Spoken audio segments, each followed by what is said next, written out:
ácido, ¿quién iba a reaccionar? Iba a reaccionar el ácido carboxílico, ¿no? El ácido carboxílico se va a llevar a este hidrógeno, bueno, y acá la amina va a entrar en el cloruro, ¿no? Formando un clorhidrato de alanina. Ya en este caso es la alanina que ha reaccionado con un ácido, pero el H, este H de acá va a ser el que va a reaccionar con el ácido carboxílico. Entonces acá se está comportando como una base, ¿ya? Se está comportando como una base, ¿ya? Igual acá, en este caso tienes el hidróxido, el grupo hidroxilo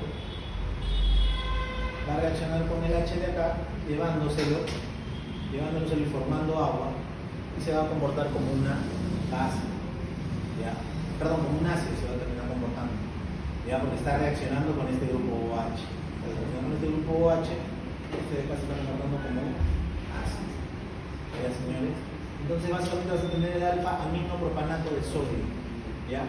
Y esto es lo que les hablaba de la forma de Switterion, ¿ya? Esta es la forma normal que debería tener un aminoácido. Sin embargo, siempre va a estar en este momento dipolo, que se le llama, ¿ya? En este momento dipolo, donde está cargado de manera negativa, o sea, le sobra electrones al ácido carboxílico y le está faltando electrones al grupo amino, ¿ya? Ese es básicamente ese momento Switterion o momento dipolar, que también se le puede llamar dentro del aminoácido. Switterion o dipolar, para que lo tengan presente. Switterion o dipolar, ¿ya? También se le llama, o le dicen que es la forma Switterion, donde el pKa del grupo carboxilo es aproximadamente 2 y del grupo amino va a ser aproximadamente 10.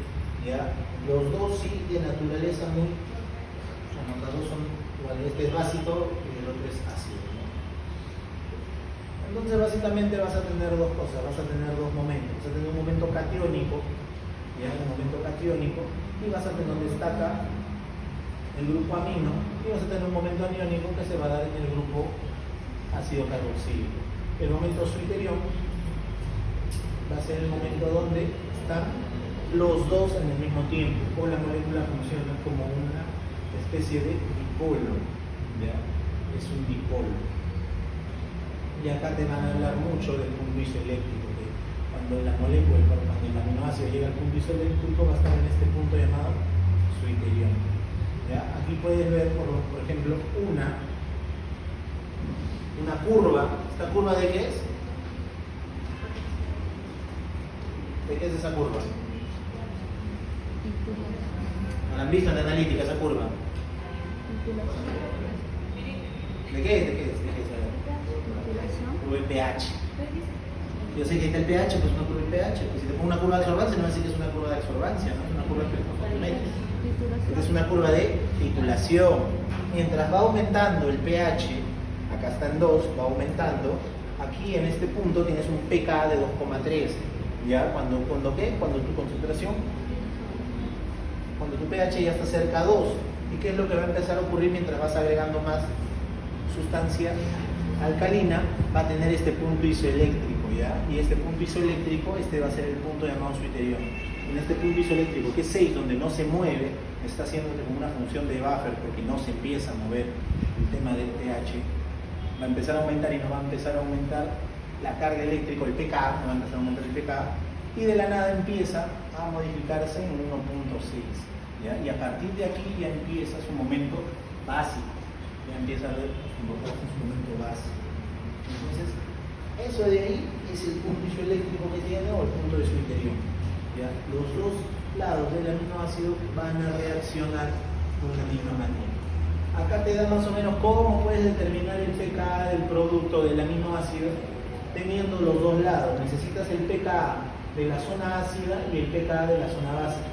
Siempre el pKa de la zona ácida va a ser menor que el pKa de la zona básica, ¿ya? Y te dice que para determinar el pKa de este aminoácido simplemente tienes que hacer un promedio de los dos pKa que tienes, de las dos constantes de acidez que tienes, y dividirlo entre dos, promedio entre dos, y este va a ser su punto isoeléctrico, ¿ya? ¿Qué quiere decir? Que cuando el pKa esté más o menos en 6,02 es donde va a estar formando este punto y no se va a mover en este punto, en este espacio, tu aminoácido va a estar cargado tanto por el lado de la amina como por el lado del ácido carboxílico. Ese es tu punto criterion para determinarlo ya de manera práctica. Pero necesitas igual siempre el pKa de la parte del grupo amino, de la cadena del grupo amino, y la parte de la cadena del grupo del ácido carboxílico. Pero si tengo más de dos grupos aminos o de más de dos grupos ácidos carboxílicos, lo que te dice aquí para determinar cuál va a ser el pKa de la molécula completa, simplemente vas a promediar los dos que más se parecen. Entre estos tres, ¿cuáles son los dos que más se parecen? El 8 y el 10. El 2 se aleja mucho, ¿ya? Entonces el pKa va a ser igual a 10,79 más 8,95 sobre 2, y eso te da 9,87. ¿Ah? No, tampoco creo la regla. Estoy diciendo mal la norma. ¿Ya? Igual acá, tienes un pKa de 4.25 para el ácido carboxílico, y acá tienes dos grupos ácidos carboxílicos, uno de 2,19 y el del amino, que es de 9,67.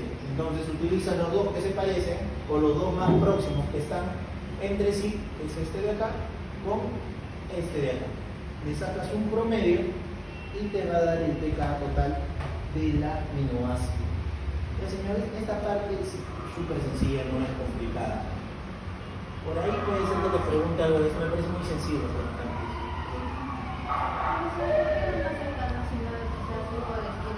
Es la norma que te dice, o sea, no te habla de extremo a extremo, sino de los puntos que tienen más cercanos.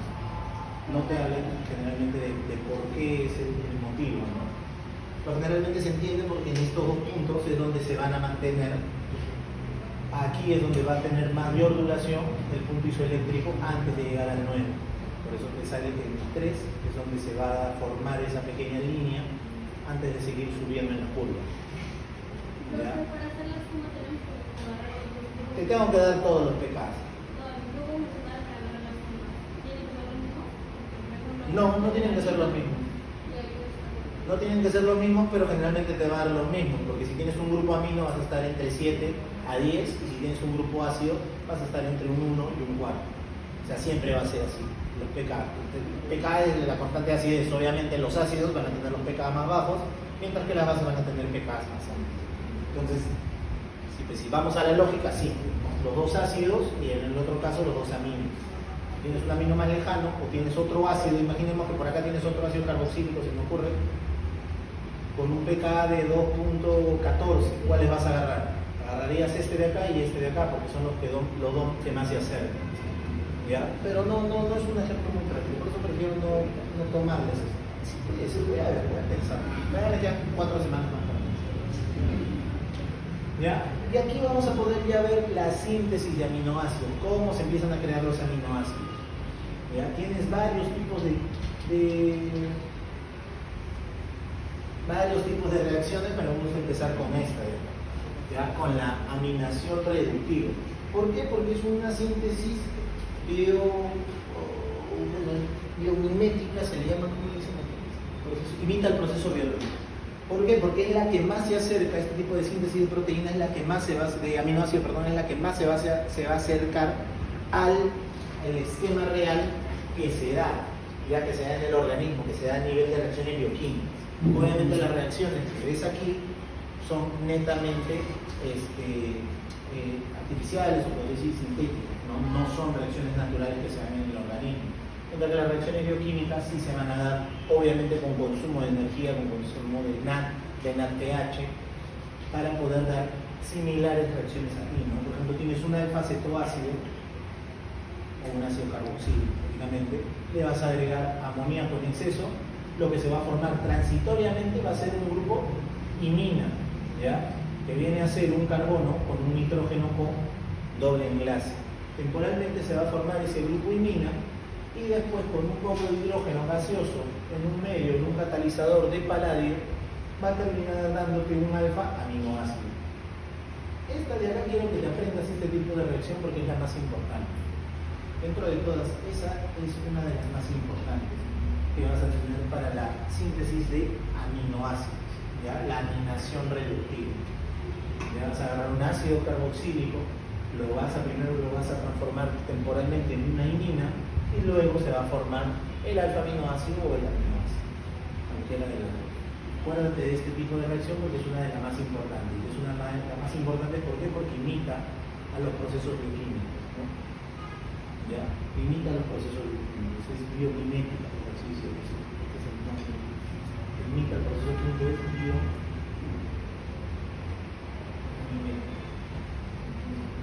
Es una reacción biomimética. ¿Ya? Y siempre se van a dar mezclas racémicas en todos estos tipos de reacción de obtención. Se van a dar algunas D y algunas L, a diferencia de las reacciones bioquímicas que en un 90% se van a dar o te van a dar aminoácidos de características L. ¿Ya?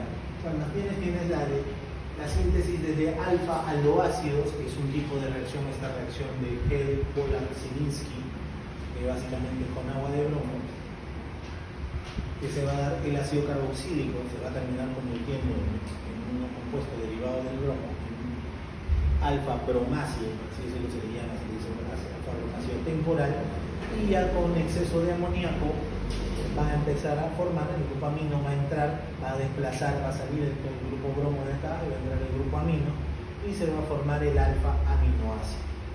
¿Ya? Este es otro tipo de reacción conocida para los alfa-aloácidos, ¿ya? Porque se van a formar derivados de ácidos carboxílicos con halógenos, sin eliminar al grupo carboxilato, ya a diferencia de un haluro de acilo que sí, se va este OH y entra un grupo, un halógeno, no pasa eso, no entra un grupo halógeno acá, sino que en el carbono alfa se va a depositar temporalmente un halógeno, ¿ya? Y va a ser desplazado después por el grupo amino, y le vas a añadir amoníaco en exceso y se va a terminar formando el alfa aminoácido. Acá tienes un ejemplo igual con el ácido 3-fenilpropanoico, y hace el agua de bromo, se te va a formar este alfa bromoácido y con amoníaco en exceso va a terminar formando la fenilalanina. Ese es otro tipo de reacción que se tiene para la síntesis de aminoácidos. Una de las síntesis más comunes que se tienen de los aminoácidos es la síntesis de Gabriel. ¿Ya? Esta también la vemos de manera muy rápida en química orgánica 2, muy rápida, y se traslada ya a los aminoácidos, que es lo que va a formar, que lo que forma es un ester N, este es un ejemplo, pero este compuesto de acá, mira, este talimidol malónico, lo que va a hacer primero es alquilar este grupo, se va a formar un grupo ester temporal, y por último se va a formar un ácido carboxílico y va a liberar después CO2. Ese ácido carboxílico se va a descomponer y va a liberar CO2 al medio ambiente y se va a quedar con uno de los ácidos carboxílicos. El que está acá abajo se queda y va a terminar formando un alfa aminoácido. ¿Ya? Pero necesitas igual un etóxido de sodio, también puesto una base, pero en realidad generalmente se utiliza el etóxido de sodio para poder generar esta síntesis de aminoácidos. Y esta de acá es la síntesis de Stracker, que básicamente es ácido cianhídrico con un amoníaco en exceso, con cualquier tipo de ácido carboxílico que tengas, y vas a poder formar un acetaldehído. Con un acetaldehído lo vas a poner ahí, se va a formar temporalmente, nuevamente se va a formar en este caso un nitrilo de manera temporal, pero bueno, me han cambiado la reacción, porque esa no es la reacción. Si se forma una imina, si se forma temporalmente una imina, vas a tener un grupo aldehído, con el amoníaco se va a formar temporalmente una imina, y luego esta imina con el ácido cianhídrico va a reaccionar, va a entrar el grupo amino, vas a terminar teniendo un alfa aminos, un amino-nitrilo, porque acá vas a seguir con el grupo nitrilo, el grupo nitrilo es un CH3, un CN con un triple enlace, y por último se va a hidrolizar en un medio ácido, también se puede hidrolizar en un medio acuoso, puedes tener acá agua también, y se va a terminar de formar el alfa aminoácido. ¿Ya? Esta reacción, la de Strecker, con la reacción con la alfa reductiva, son las dos más importantes que se pueden dar. Esta se va a dar en su mayoría con todos los aminoácidos, ¿ya? A diferencia de la síntesis de Gabriel, que sí es un poco más reducido. Pero básicamente acá te ponen un ejemplo cómo obtener la isoleucina. Como ya sabes, tienes que tener un medio, siempre vas a tener que tener amoníaco como medio para que pueda ingresar el grupo amino, en este caso ácido cianhídrico.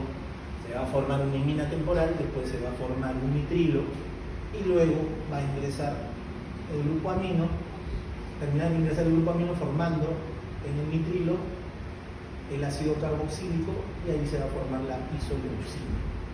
¿Ya? Esa es básicamente la manera de cómo obtener algunos aminoácidos. Y otra forma también vamos a ver cómo vamos a identificarlo, que es lo que vamos a ver el día de hoy, algunas de las reacciones. ¿Ya? Primero vas a poder hacer una cuantificación de aminoácidos utilizando el formol.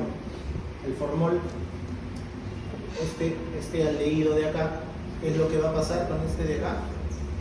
Va a cubrir a este grupo amino y lo va a proteger para que no empiece a reaccionar, para que no pueda reaccionar en una estequiometría de 1 a 1. ¿Ya? Uno de estos de acá, un formol con un ácido, con un aminoácido, van a reaccionar en la estequiometría de 1 a 1. 1 a 1 van a reaccionar y vas a poder cuantificarlo. Aquí se va a formar agua, pero también se van a liberar medios ácidos. Entonces, ¿qué es lo que vas a poder hacer? Vas a poder valorarlo como si fuera una reacción ácido-base, y con esto vas a poder cuantificar de manera indirecta la cantidad de aminoácidos que vas a poder tener dentro de una muestra. ¿Ya? Este método se utiliza tanto para hacer cuantificaciones a nivel de volumetría como por espectrofotometría. ¿Ya? Es una manera para poder identificar aminoácidos y es agregándole formol. ¿Ya? Le agregas el formol, bloquea el grupo amino, entra acá este formaldehído, se libera ácido y esto de acá lo empiezas a valorar con hidróxido de sodio o con alguna otra base fuerte. ¿Ya? Y vas a poder determinar la cantidad de aminoácidos que tienes. Y también vas a poder de manera indirecta determinar la cantidad de proteínas que puedes tener en una muestra. La reacción con nidrina, ¿ya? Que es una de las reacciones principales. Esa es la que vamos a ver hoy día también. ¿Ya? La nidrina va a reaccionar con cualquier aminoácido, sea cual sea su naturaleza, y va a formar este compuesto. Y este compuesto que vas a tener aquí tiene un color púrpura particular. ¿Ya? Va a tener un color púrpura particular.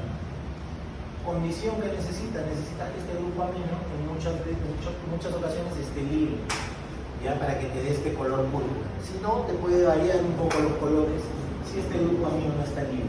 Pero si está libre, sea cual sea lo que tengas en esta cadena alifática aromática, donde quieras, en este grupo, en este sustituyente, sea cual sea la cadena, el resultado va a ser el mismo. Vas a terminar teniendo bastantes, siempre vas a terminar teniendo una sustancia de color púrpura, ya moradita. La reacción con nidrina es una de las reacciones más importantes. La puedes ver con cromatografía, la puedes ver a nivel cualitativo y va a depender mucho de la polaridad que tenga tu aminoácido para que veas dónde se va a estar formando en tu cromatografía las manchitas, ¿ya? Salvo, bueno, todo lo que tiene con la nidrina, salvo un tipo de compuesto especial, que este es el mecanismo de reacción, así que vacina, ya sabes, porque necesitas 2 moléculas de nidrina para que se forme este enlace, este compuesto que es de color púrpura. Salvo uno de acá, no te va a dar color violeta o púrpura en este caso, te va a ser la prolina. Y la prolina, ¿por qué no te va a dar el color púrpura? Porque no tiene grupo amino liberado. ¿Ya? Prolina. ¿Se ve o no se ve?